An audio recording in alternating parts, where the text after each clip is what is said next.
Bismillahirrahmanirrahim. Qala al-musannif rahimahullahu ta'ala wa nafa'ana bihi wa bi'ulumihi fid dharaini amin. Syarat salat kedua. Wa thaniha ay thani syurutis salati taharatu badanin wa minhu dakhilul fami wal anfi wal ainaini. Syarat salat kedua adalah suci badan. Yang termasuk badan adalah dalam mulut, hidung, dan dua mata.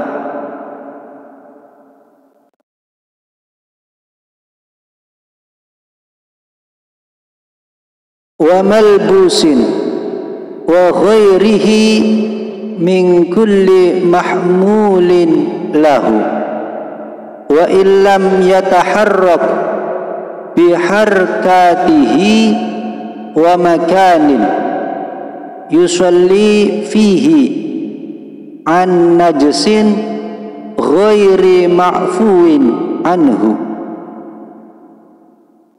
Suci pakaiannya dan segala yang dibawa meskipun tidak ikut bergerak.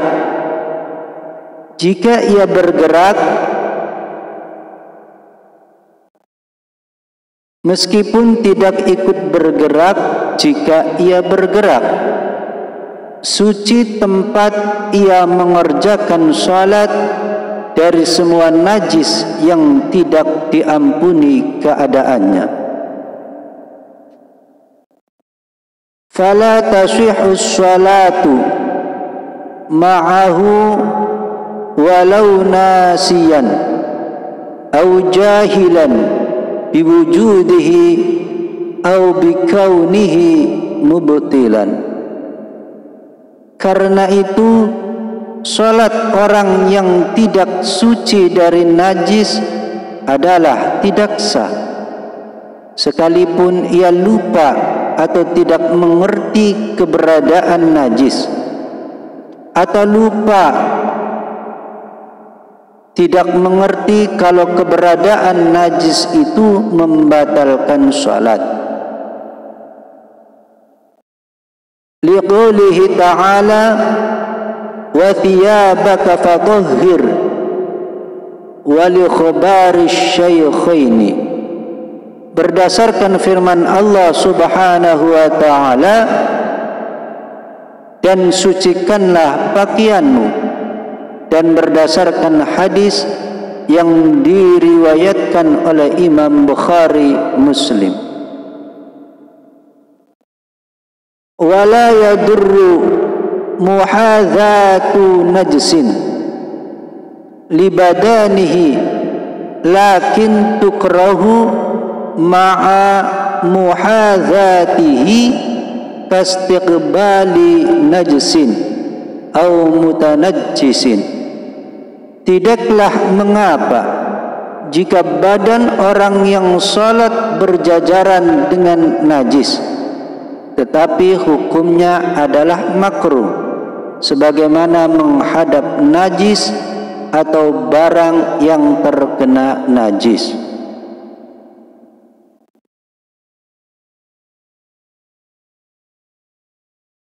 Wasaqfu kadzalik in qurba minhu bihaitsu yu'addu muhadhiyan lahu urfan. Demikian juga hukumnya jika najis atau barang yang terkena najis terletak di atas atap yang tidak jauh dari ia salat, selama penilaian umum tidak mengatakan hal itu bersejajar.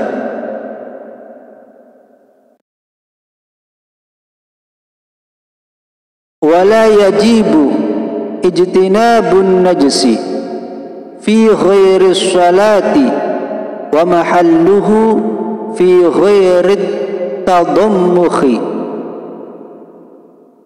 bihi fi badnin aw thawbin fahuwa haramun bila hajatin.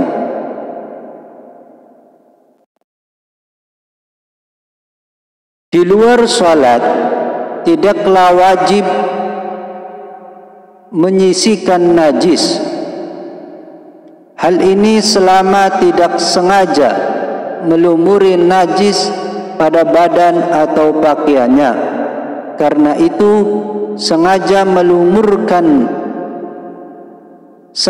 melumurkan adalah haram bila tanpa hajat. Wa huwa syar'an mustaqdharun yamna'u sihhatas sholati haitsu la murakhkhasa.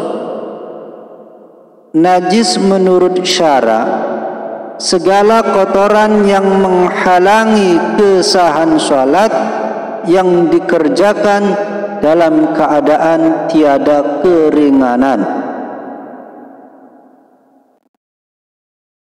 Fahuwa karauthin wa baulin walau kana min ta'irin wa samakin wa jaradin wa ma la nafsa lahu sa'ilatun aw min ma'kulin lahmuhu alal asahi.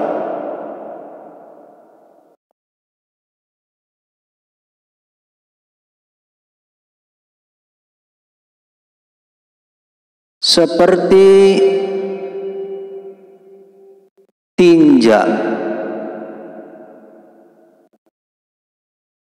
air kemih atau urin, sekalipun keluar dari burung, ikan, belalang, dan binatang yang berdarah tidak mengalir, ataupun dari binatang yang dagingnya halal dimakan, menurut pendapat yang ashah.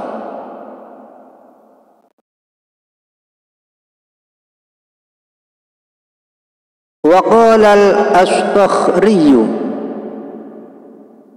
war-Rawiyani min a'immatina kamalikin wa Ahmad innahuma tahirani minal ma'kuli walau rathat aw qa'at bahimatun habban fa in kana salban bihaitsu law zuri'a nabata famutanajjisun yughsalu wa yu'kalu wa ila fanajsun.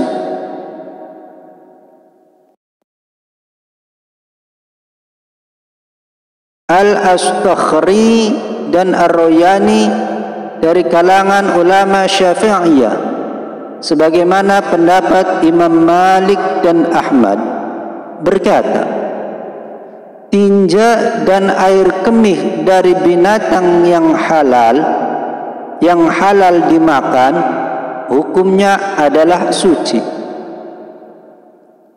Andai kata ada binatang berak atau memuntahkan biji-bijian, maka jika biji tersebut keras, dalam arti kalau ditanam masih bisa tumbuh, adalah dihukumi seperti barang yang terkena najis. Kalau tidak keras, dihukumi najis.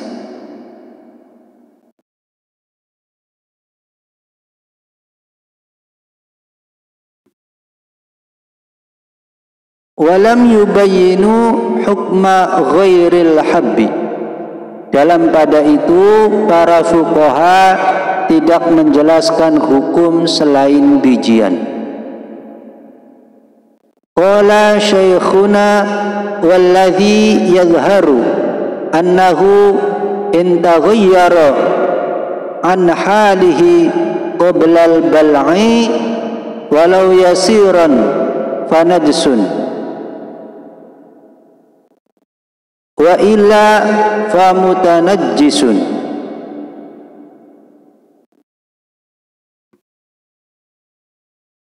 Guru kami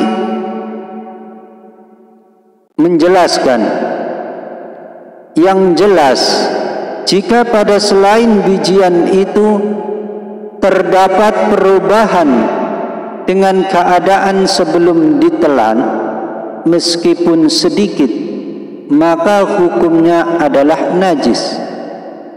Kalau tidak, hukumnya adalah barang yang terkena najis.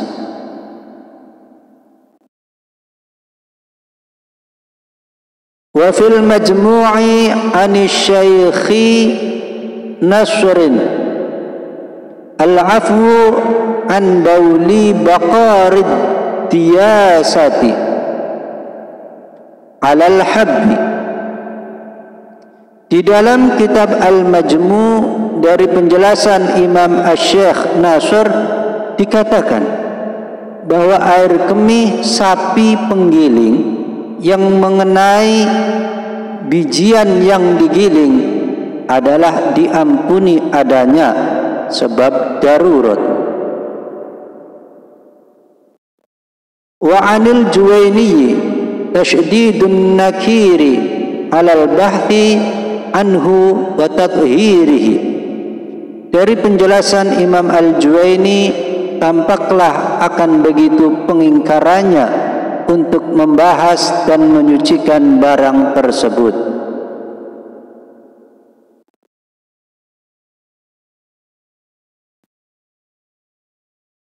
Wa bahathal fazariyul afwa an ba'ril fa'rati idza waqa'a fi ma'i'in wa ammatil balwa bi.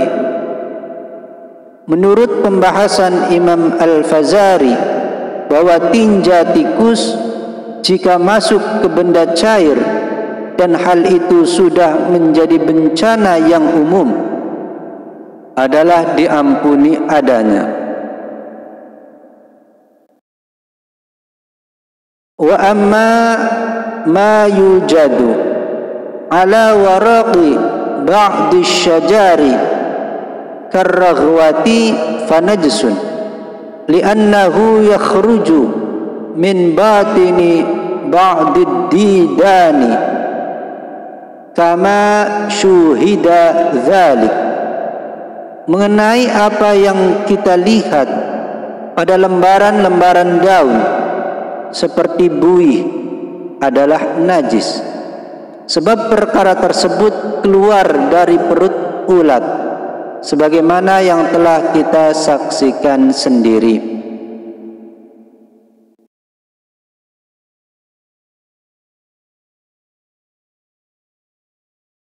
Walaysa al-anbaru rawthan khilafan liman za'amahu bal huwa nabatun fil bahri. Anbar bukanlah termasuk tinja. Berbeda dengan pendapat yang mengategorikannya, tapi ia adalah tumbuhan yang tumbuh di laut.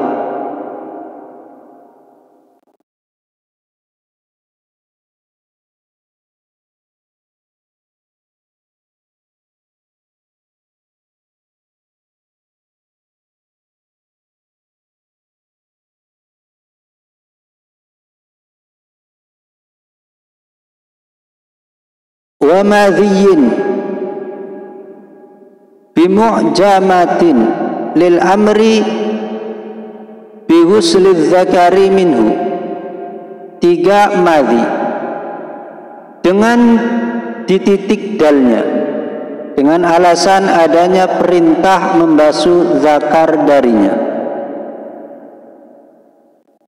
Wa huwa ma'un abyadu au asfaru raqiqun yakhruju ghaliban inda tawrani syahwati biwairi syahwatin qawiyatin. Ia adalah barang cair yang berwarna putih atau kuning yang biasanya keluar sewaktu nafsu seks bergejolak tidak begitu kuat.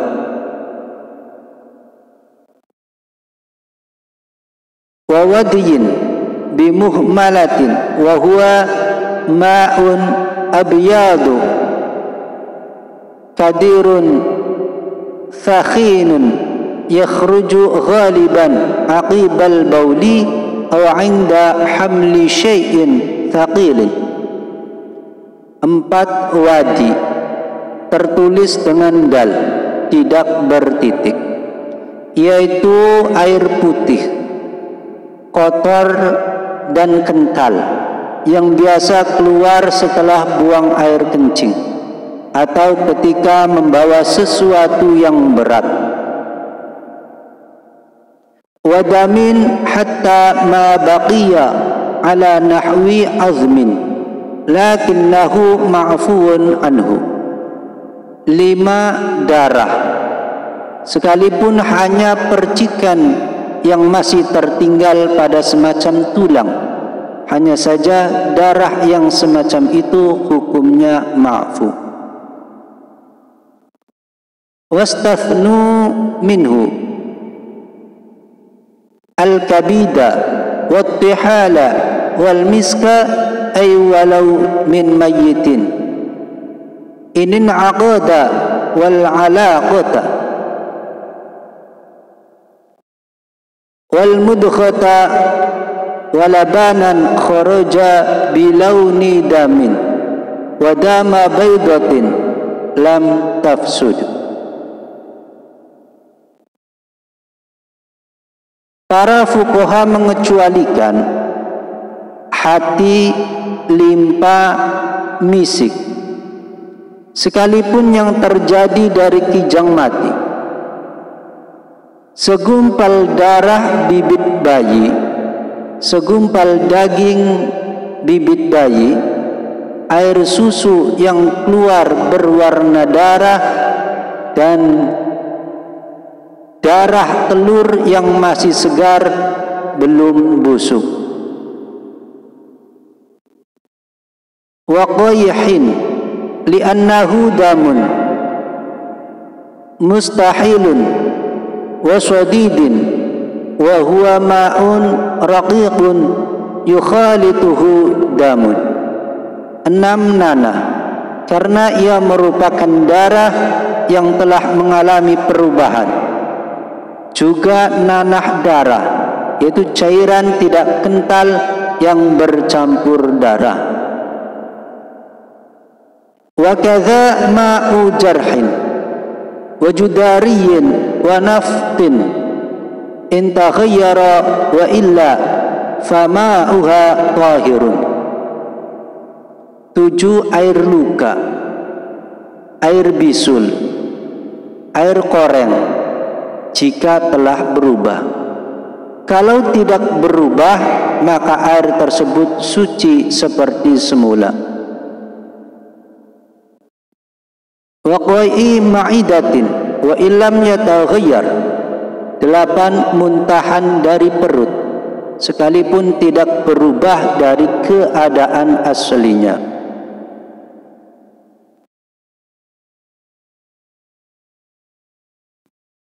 Wa huwa ar-raji'u ba'da al-wusuli lil ma'idati walau ma'an. Muntahan adalah makanan yang keluar kembali setelah sampai ke dalam perut, sekalipun berupa air. Wa amma ar-raji'u qabla al-wusuli ilaiha yaqinan aw ihtimalan fala yakunu najsan wala mutanajjisan. Mengenai makanan yang keluar lagi sebelum sampai dalam perut, baik diyakinkan atau dimungkinkan, maka bukan termasuk najis, bukan juga benda terkena najis. Khilafan lil Ghafali, lain halnya dengan pendapat Imam Al-Ghafal.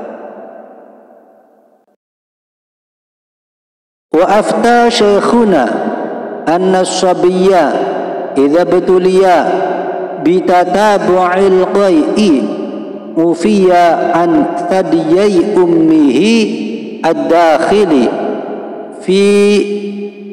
fihi la an muqabbilahi aw mumasihi. Guru kami berfatwa, sesungguhnya bayi yang sakit sering muntahnya yang mengena puting susu ibu yang masuk dalam mulutnya adalah dima'fu. Lain halnya dengan muntah yang mengena pada waktu mencium atau memegang mulutnya.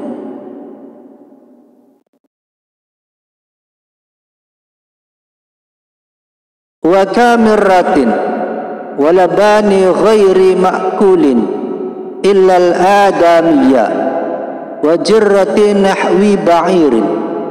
9 empedu,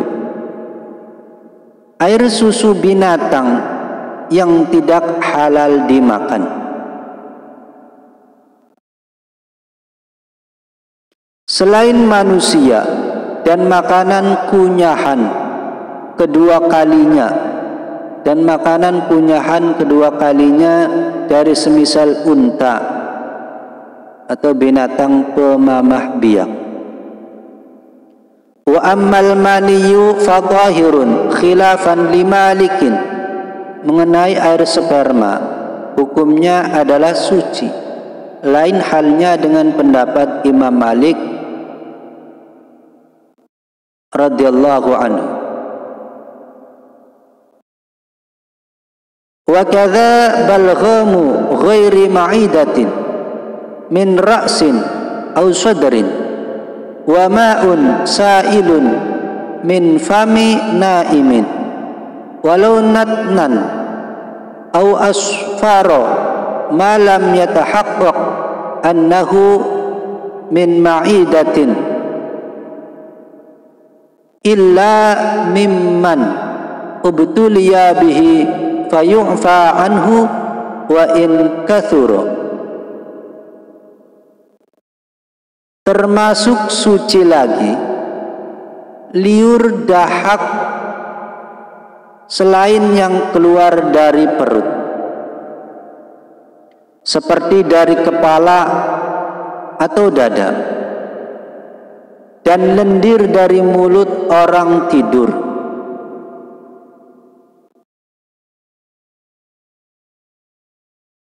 Sekalipun berbau busuk juga menguning selagi tidak jelas keluar dari perut. Selain lendir, orang yang berpenyakit selalu mengeluarkan lendir perut, maka lendir semacam ini dima'fu sekalipun jumlahnya banyak.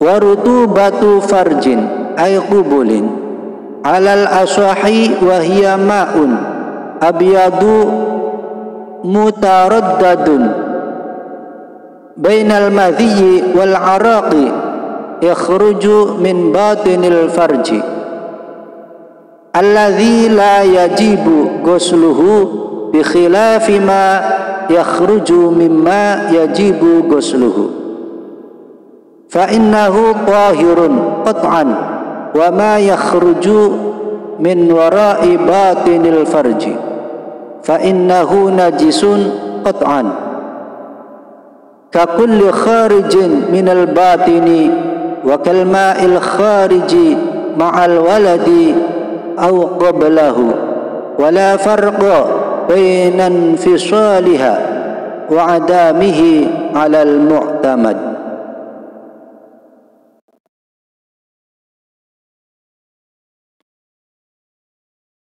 Air farji atau kelenjar Bartolini termasuk suci, yaitu air putih bersifat tengah-tengah antara madhi dan keringat. keluar dari bagian dalam farji yang tidak wajib dibasuh. Air ini menurut pendapat yang ashah hukumnya adalah suci secara pasti tanpa ada perselisihan. Berbeda dengan yang keluar dari dalam farji yang wajib dibasuh. Air yang keluar dari dalam bilik farji, secara pasti air ini hukumnya najis. Hukumnya seperti segala sesuatu yang keluar dari dalam farji, kecuali telur dan bayi. Dan seperti air yang keluar bersamaan atau menjelang bayi lahir. Menurut pendapat yang muktamad, air yang ada dalam farji tersebut semua adalah tidak ada perbedaan antara sudah terpisah atau belum dari farji.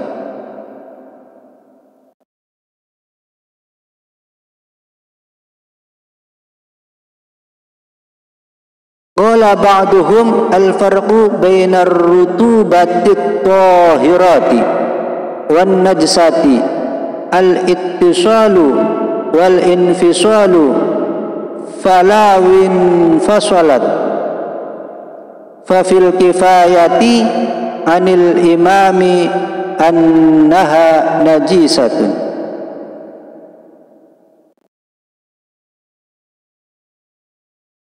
Sebagian ulama berkata, perbedaan antara air farji yang suci dan najis adalah terletak pada terpisah atau tidaknya.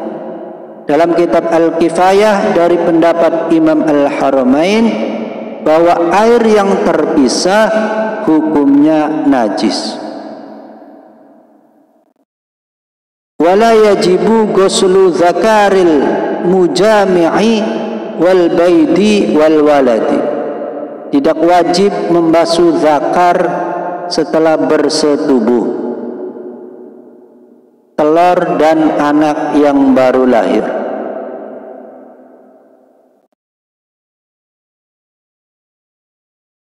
Wa afta syekhuna bil afwi an rutubatil basuri limubtalan biha.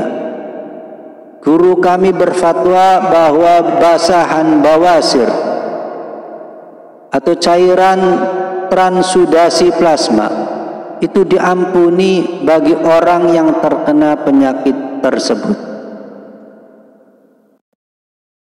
Wa kadza baidu ghairi ma'kulin wa yahillu akluhu 'alal asahi wa sya'ru ma'kulin wa rishuhu idza ubina fi hayatihi walau syakka fi sya'rin aw nahwihi ahwa min ma'kulin aw ghairihi aw hal infasala min hayyin aw mayyitin fahuwa tahirun. Termasuk suci lagi telur binatang yang tidak halal dimakan dagingnya. Telur binatang ini menurut pendapat ashah adalah halal dimakan. Rambut dan bulu binatang yang halal dimakan jika telah dicabut waktu hidupnya. Jika diragukan apakah rambut bulu tersebut dari binatang yang halal dimakan atau haram, atau apakah terpisah dari binatang yang masih hidup atau bangkai, maka hukum rambut atau bulu tersebut adalah suci. Wa qiyasuhu annal azma kadzalika wa bihi syarraha fil jawahir. Dalam hal ini tulang dapat dikiaskan hukumnya dengan bulu. Seperti itulah yang dijelaskan dalam kitab Al-Jawahir. Wabidul maitati intasallaba tahirun wa illa fanajisun. Telur bangkai itu jika sudah mengeras hukumnya adalah suci. Kalau masih lunak hukumnya adalah najis.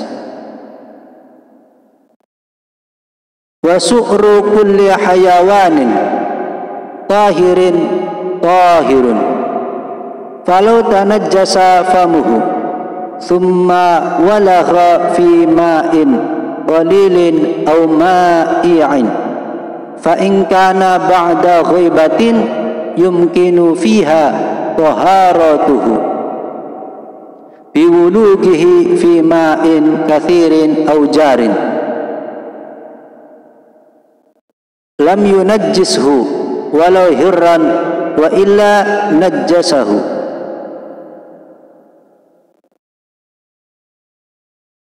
Air sisa minuman dari binatang yang suci adalah suci juga.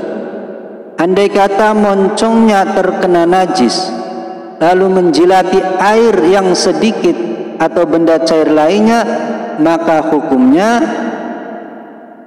jika waktu minum itu setelah pergi jauh dalam tempo yang memungkinkan untuk menyucikan moncongnya, kembali dengan mencelupkan ke air yang banyak atau air mengalir, maka air yang sedikit tersebut adalah tetap suci, sekalipun binatang itu adalah kucing. Kalau tidak habis pergi seperti tersebut di atas, maka hukum air sedikit itu adalah najis.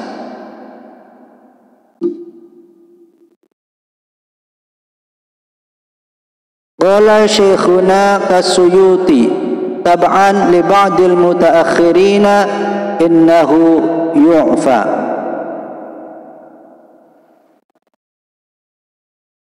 An yasirin urfan min sya'rin min najisin min ghairi mughallazatin wa min dukhani najasatin wa amma ala rijli dzubabin wa in ru'ya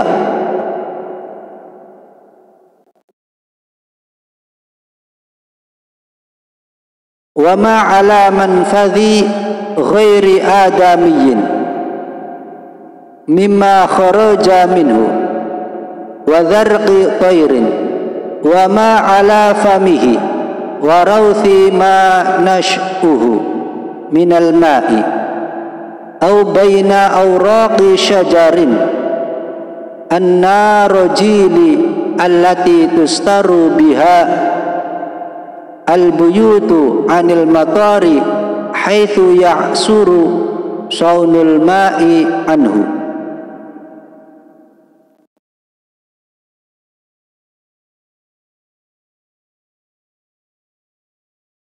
Guru kami Ibnu Hajar Al-Haytami sebagaimana Imam As-Suyuti berkata, dengan mengikuti ulama mutaakhirin, sesungguhnya najis yang sedikit menurut penilaian umum adalah dima'fu, yaitu rambut najis, selain najis mughaladzah, asap benda najis, najis yang terdapat di kaki lalat meskipun terlihat oleh mata, kotoran yang tertinggal pada pintu pelepasannya atau anus, kotoran burung, najis yang ada pada moncongnya,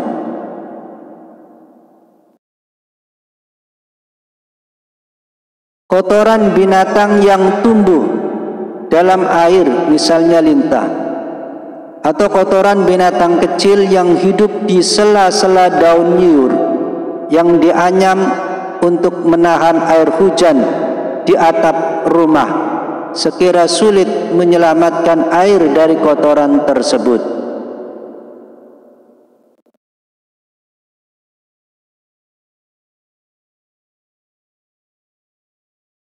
Qala jam'un wa kadza ma talaqtihi al-firanu min ar-rawthi fi hiyadil akhliyati idza ammal ibtila'u bihi wa yu'ayyiduhu bahthul Fazari.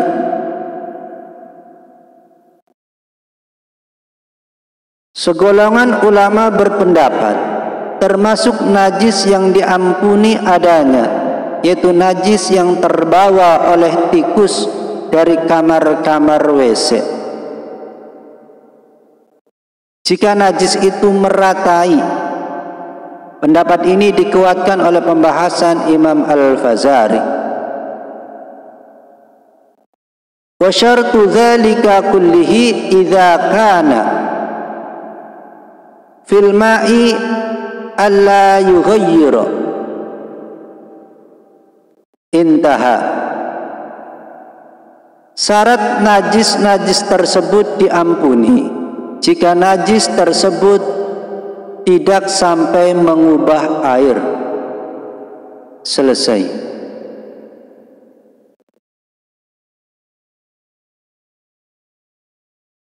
Wazzabadu tahirun wa yu'fa an qalili sya'rihi kathalathi kadza atlaquhu wa lam yubayyinu anna al-murada al-qalilu fil ma'khudhi lil isti'mali aw fil ina'i al-ma'khudhi minhu.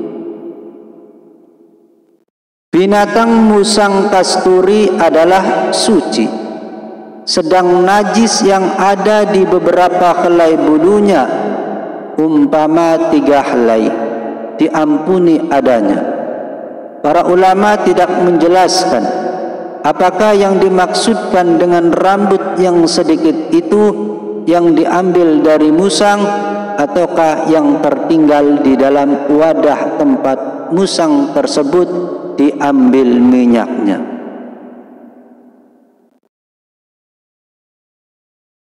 Wa qala syekhuna walladhi yattajihul awwalu in kana jamidan li'anna al-ibrata fihi bimahallin najasati faqat.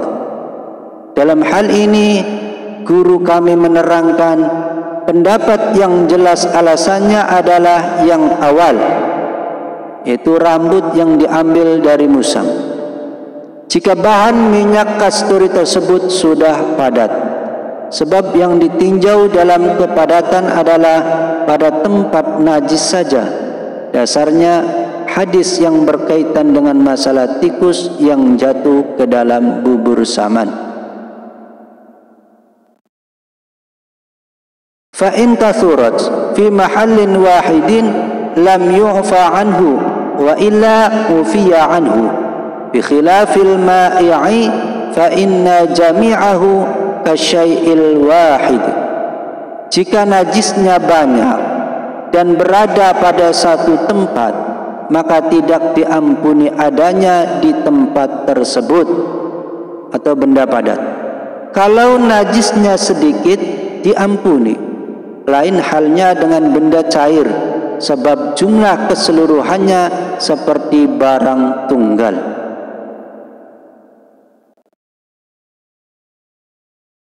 Fa in qalla sya'ru fihi ufiya anhu wa illa fala wala nadhara lil ma'khudhi hina idzin. Jika rambut yang berada dalam benda cair itu sedikit, maka diampuni adanya. Kalau tidak demikian, tidak diampuni. Dan tidak ada sangkut pautnya lagi dengan rambut musang yang diambil dalam keadaan minyak kasturi berupa cair.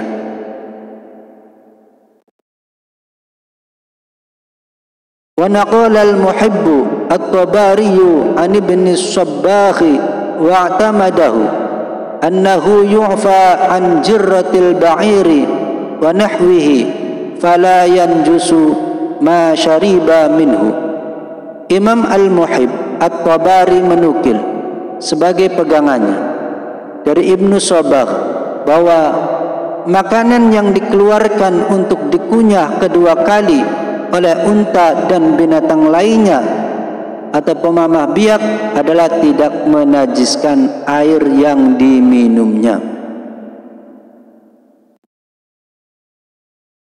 Wa alhaqu bihi fama ma yajtaru min waladil baqarati wad-dha'ni idzal taqamma akhlaqu ummihi. Ia juga menyamakan hukum mulut binatang pemamah biak seperti anak lembu dan biri-biri waktu menyesap puting induknya dengan masalah di atas. Wa qala Ibnu Salahi yu'fa amma ittasala bihi syai'un min afwahis sibyani ma'a tahaqquqi najasatiha wa alhaqa ghairuhu bihim afwahal majanina wa jazama bihi Zarkashiyu. Ibnu Salah berkata, sesuatu yang terkena sedikit kotoran dari mulut sang bayi yang jelas-jelas najis adalah diampuni adanya. Selain Ibnu Salah menyamakan hukum mulut orang-orang gila dengan mulut anak kecil di atas.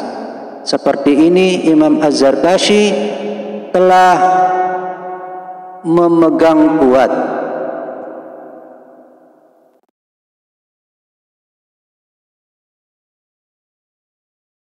Wa kamaitatin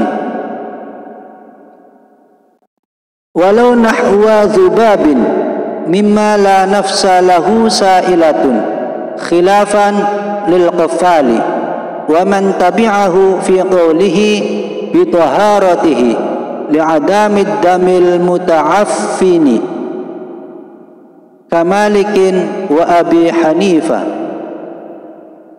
10 termasuk benda najis lagi yaitu bangkai, meskipun sejenis bangkai lalat, yaitu binatang-binatang yang berdarah tidak mengalir. Pendapat ini bertentangan dengan Imam Al-Qafal dan ulama yang mengikutinya tentang kesucian binatang sejenis lalat dengan alasan tidak ada darah busuk padanya. Hal ini seiring dengan pendapat Imam Abu Hanifah dan Imam Malik radhiyallahu anhum. Fal maitatu najsatun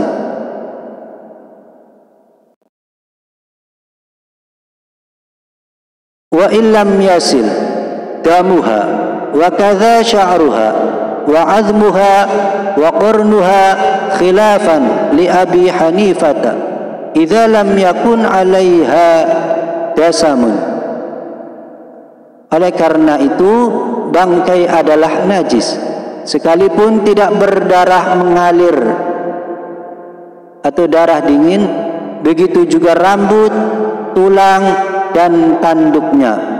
Pendapat tersebut berbeda dengan Imam Abu Hanifah radhiyallahu anhu. Beliau berpendapat rambut, bangkai dan seterusnya adalah suci jika tidak terdapat lemak padanya, atau jika ada lemaknya maka hukumnya najis.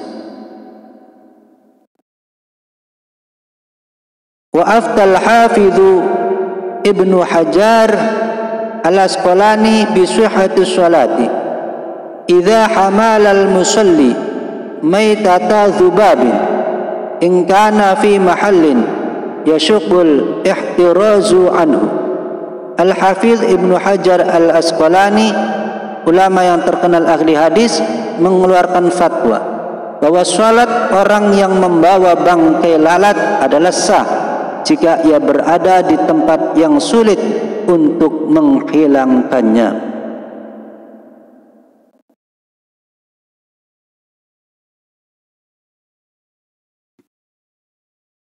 Ghairi basharin wa samakin wa jaradin li halli tanawulil akhiraini wa ammal adamiyyu faliqaulihi ta'ala wa laqad karramna bani adam wa qadiyatut takrimi alla yuhkama binajasatihim bil mauti. Selain bangkai manusia, ikan dan belalang, dengan alasan ikan dan belalang adalah halal dimakan. Mengenai bangkai manusia berdasarkan firman Allah Subhanahu wa taala yang artinya, dan sungguh telah kami muliakan manusia. Dan di antara bentuk memuliakannya adalah menghukumi akan ketidaknajisannya sebab mati.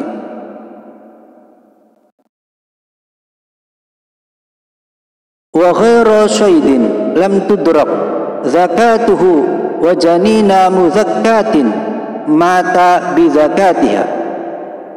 Dan selain binatang hasil buruan yang mati sebelum disembelih, misalnya mati sebab binatang pemburu atau alat tajam. Begitu juga janin binatang yang mati sebab induknya disembelih.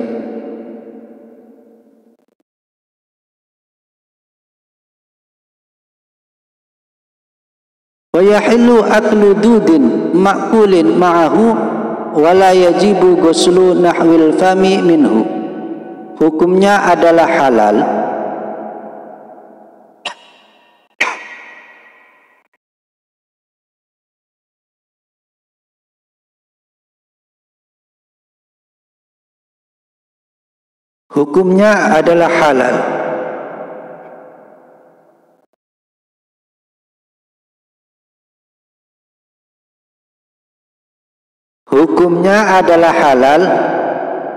ulat yang ikut termakan bersama perkara yang menyertainya, misalnya buah-buahan. Juga tidak wajib mencuci mulut setelah memakannya.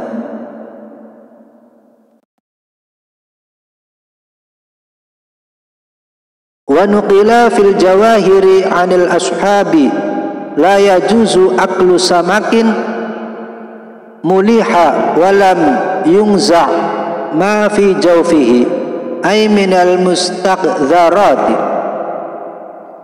Dinukil dari beberapa ashabus syafi'iyah dalam kitab Al-Jawahir bahwa hukumnya tidak halal memakan ikan asin sebelum dibersihkan kotoran-kotoran yang berada dalam perutnya. Wa dhahiruhu la farqa baina kabirihi wa saghirihi. Menurut lahir pendapat tersebut adalah tidak ada perbedaan antara ikan besar dan kecil.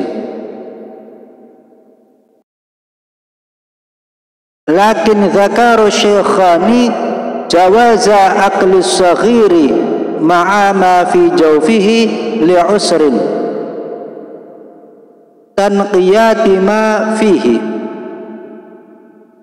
Akan tetapi guru kami Ibnu Hajar Al-Haytami mengemukakan kebolehan memakan ikan asin kecil bersama kotoran yang berada di dalam perutnya karena sulit membersihkannya.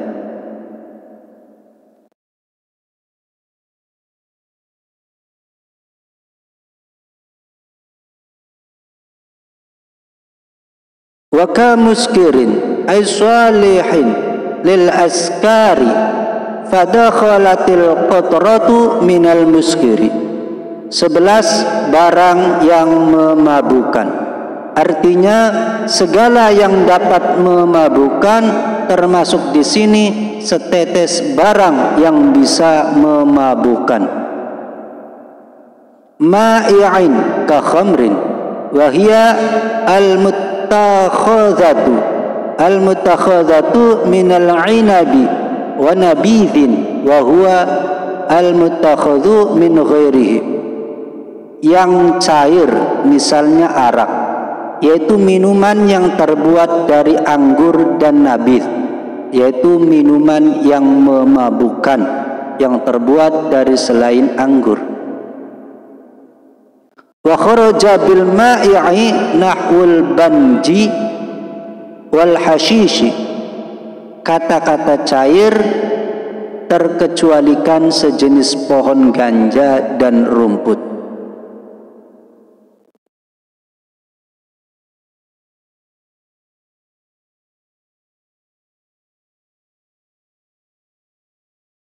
Watat huru khamrun takhallalat binafsiha min ghairi musahabati ainin ajnabiyatin laha wa illam tu'athir fit takhlili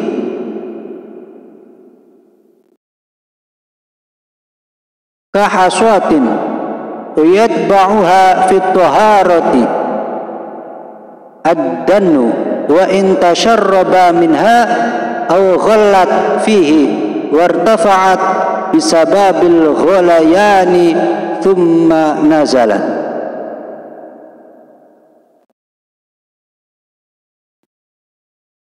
Khamr dapat menjadi suci setelah berubah menjadi cuka dengan sendirinya tanpa dicampuri benda lain, sekalipun tidak mempengaruhi dalam perubahannya menjadi cuka. Misalnya kerikil, wadahnya menjadi suci juga sekalipun arak mendidih dan membuih, lalu sebab pendidihan surut ke bawah lagi.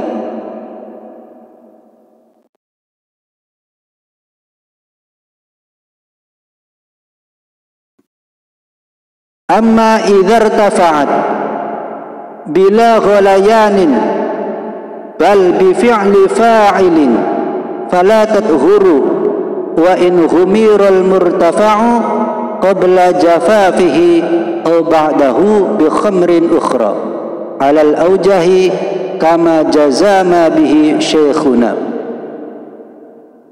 Jika pembuihan khamr tersebut bukan karena pendidihan tetapi sebab dikocok umpama, maka khamr tersebut tidak dihukumi suci sekalipun dituangkan arak lain di atas wadah sebelum atau sesudah kering atas dasar beberapa peninjauan seperti yang dipegang teguh oleh guru kami. Walladhi i'tamadahu syekhuna al-muhaqqiq Abdurrahman ibn Ziyad annaha tathuru in ghumirul murtafa'u qabla al-jafafi la ba'dahu. Menurut apa yang dipegang oleh guru kami al-muhaqqiq Abdurrahman bin Ziyad, arak menjadi suci jika penuangan arak lain sebelum kering arak bagian atas, bukan yang kering setelahnya. Thumma qala law subba khamrun fi ina'in thumma ukhrijat minhu wa subba fihi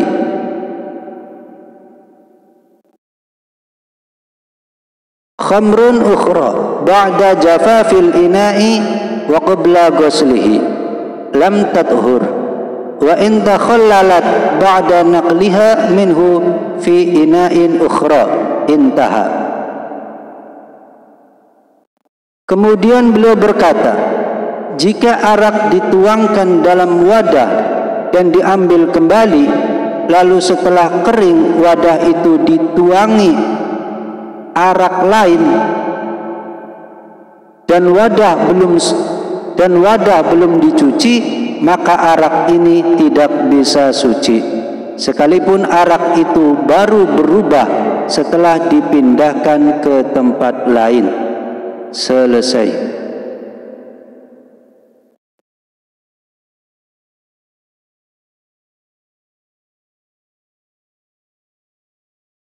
Wa dalilu ala qaunil khamri khallan alhamudatu fi tam'iha wa illam tujad nihayatul hamudati wa in qadhafat bizabadi. Tanda-tanda yang menunjukkan kalau khamr itu menjadi cuka adalah rasanya masam meskipun belum benar-benar masam dan masih membuih.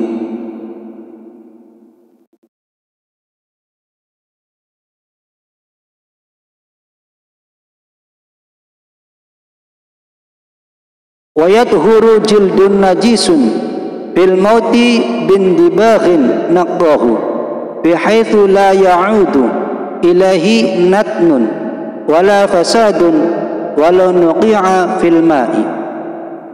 Kulit bangkai yang najis bisa menjadi suci dengan cara disanak sampai bersih, sekiranya tidak akan busuk dan hancur setelah itu jika direndam dalam air.